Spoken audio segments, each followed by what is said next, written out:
saxaraha Arabia ayaynu markan tagaynaa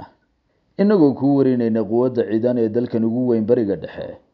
kaalinta shanaadna uga jira dalalka ugu waaweyn guud ahaan wadamada Asia oo uu ku yaal dhinaca galbeed ee qaaraddaas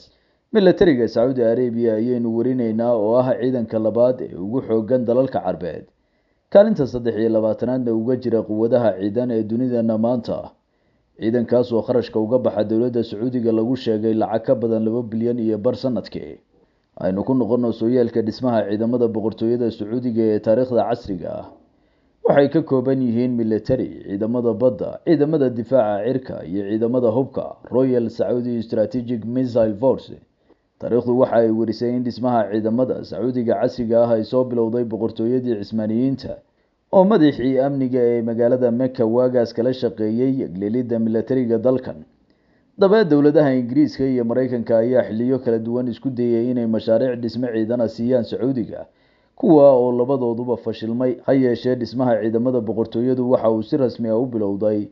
sanadihii 1950aadkii ilaa 60meeyadii tirada ciidamada dagaal gali kara ama active military personnel-ka Sacuudiga waxa haatan lagu sheegaa 257,000 oo askari halka dalkani leeyahay in ku dhow 100,000 oo ciidamada kaydka ah dagaalada ay galeen ciidamada Sacuudigu waagooda waxa ugu caansan duulaankii ciidamada koonfurta Yemen Sacuudiga ku qaadeen 1969kii ka oo ciidamada Sacuudiga iyo xulufadoodu waaga guul ka heleen dagaalkii gacanka ee 1991dii isbahaysigii qaramada midoobay ee ka dhanka ahaa Ciraaq iyo duulaamadii kala dambeeyay ee Carabta iyo Israel tayo iyo hub ahaan marka laga hadlayo ciidamada boqortooyada Sacuudiga waxa loogu yeeraa mid ka mid ah kuwa ugu fiican bariga dhexe iyo adduunkeenaba dawladaha Faransiiska iyo Mareykanka ayaa Sacuudiga ka iibiyay hubka ciidamadiisa 2019kii boqortooyada Sacuudigu waxa ay ogolaatay in dumarku qayb ka noqon karaan militariga wadanka